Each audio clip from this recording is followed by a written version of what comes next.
Like and subscribe, or else!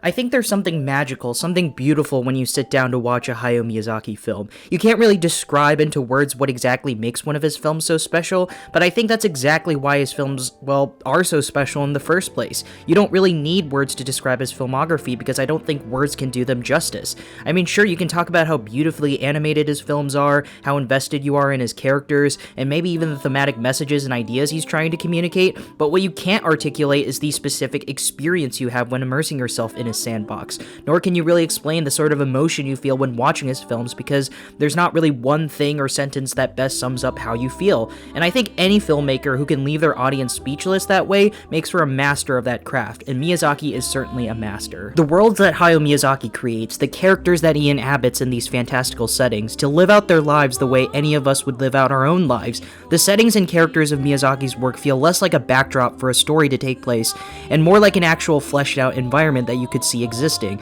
In many ways, and hear me out when I say this, but Miyazaki's movies are very similar to that of the games developed by Rockstar. The worlds created in Miyazaki and Rockstar's worlds, whether it be a simple countryside or a large sprawling city, are so alive and well detailed that you can feel like they could simply exist and function without you ever needing to press the play button. Whether it be Spirited Away, My Neighbor Totoro, Princess Mononoke, Kiki's Delivery Service, or any other Miyazaki flick, the setting is just as much a character as the, well, actual characters. Things are going on in spite of the story, not because of it. You and the characters are simply tourists in whatever movie you happen to find yourself in, but that doesn't mean that what the characters do for the sake of their own stories is unimportant, far from it. If anything, this sense of life, this feeling of the world being lived in, it all enhances what the main characters are doing because the two stories tend to intertwine. Therefore, it makes their struggles that much more real, their dreams/desires that much more realized, and ultimately it makes us more invested in their journeys, and I think no other movie better describes this sentiment than Miyazaki's 2004 masterpiece, Howl's Moving Castle. Now, the reason why I chose to make a video about this particular Miyazaki film is not just because of its re-release for Ghibli Fest, which, by the way, if you don't know, is a yearly festival where at the end of a certain number of months, G-Kids re-releases some of Studio Ghibli's most iconic movies in theaters, and Howl's Moving Castle was the film that was released at the end of this month. I also chose this film because of the personal, almost spiritual experience I had watching this movie. Now, for some context, the last time I saw Howl's Moving Castle, I must have been, I don't know, 8 or 9 years old, and while I've always had a certain level of fondness for this movie in terms of stuff like its animation and its sense of scope, it was never a movie that quite clicked with me, as I instead favored the more quote-unquote kid-friendly Miyazaki movies like Kiki or Totoro. But after rewatching it for the first time in more than a decade, my opinions on this film completely turned around, as I thought it was absolutely fucking incredible. Not only does a lot of the gorgeous animation still hold up to this day, but during this rewatch I became so much more invested in this film's actual story. I came to fall in love with these characters. They felt like a little family that I just wanted to go out to the countryside and have a little picnic with. Seeing the character of Sophie, who in my opinion is one of the best protagonists in a Miyazaki movie, develop from the shy and insecure hat maker to a confident grown woman, was awesome to watch. She very much mirrors a lot of Ghibli protagonists like Kiki, Porco Rosso, and Chihiro, people who are insecure about themselves, unconfident about who they are, scared that they aren't reaching or can't reach their true potential, only to realize that they do deserve love, they do deserve to be happy, and they can reach their fullest potential.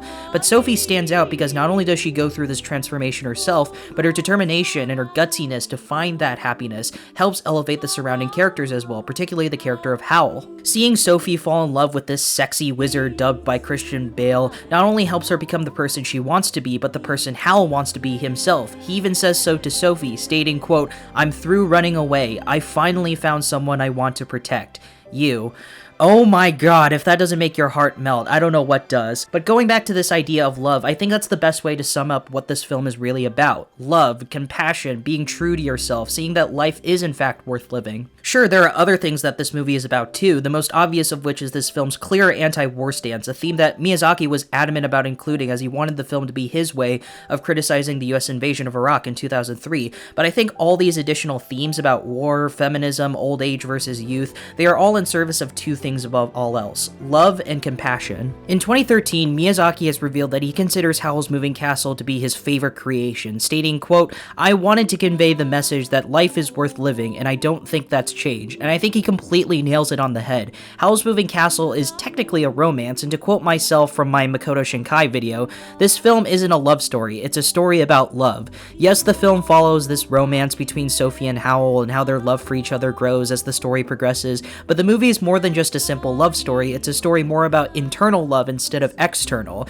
If Sophie wants to love Howl and Howl wants to love Sophie, then they first need to find love for themselves. Throughout the film, you can see that these are people who are incredibly insecure about themselves. Sophie mentions many times that she doesn't think she's beautiful, which is why she takes the whole being an old 90-year-old woman thing surprisingly well. She never thought highly of herself to begin with, so she figured, fuck it, she might as well just get used to this life. It's only when she finds confidence in herself, she fights her insecurities and embraces both who she is and her love for Howl, that she slowly returns to her younger self. The path to enlightenment, quote-unquote, isn't a straight arrow, as Sophie constantly faces ups and downs when fighting her mental health. It's why throughout the film, even just seconds apart within the same scene, she'll go from super old to super young to super old again. How old Sophie is during a particular moment is equivalent to her confidence level in her current mental state, and it's only when she truly comes to terms with herself and realizes that she does deserve compassion and happiness that she gets to break the curse, born again as a beautiful young woman with glistening silver hair. And it's not just Sophie who goes through this transformation, as Howl was forced to confront his own inner demons. A long time ago, Howl was once a bright, compassionate young wizard, and it's because of this compassion that he chose to give up his heart to save the life of the goofy fire demon Calcifer, but at the cost of losing his humanity, and you can see just how much this is affecting him. From some of the more obvious things like transforming into a black big bird and freaking out that his hair dyed orange, to some of the more subtle things like fearing the Witch of the Waste, not because she's more powerful than him, but because he does not want to end up like her, and his general distaste of the war, viewing it as pointless and something that he himself must stop. He believes that he deserves no love in his life. He believes that his only purpose is to stop this war, and while he hides his depressive state with his charm and charisma, it can only keep things hidden for so long. It's only when he meets Sophie when he realizes that his life doesn't have to be this way.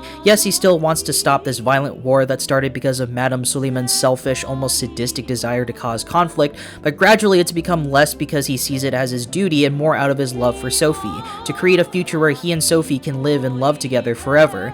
"I'm through running away. I finally found someone I want to protect.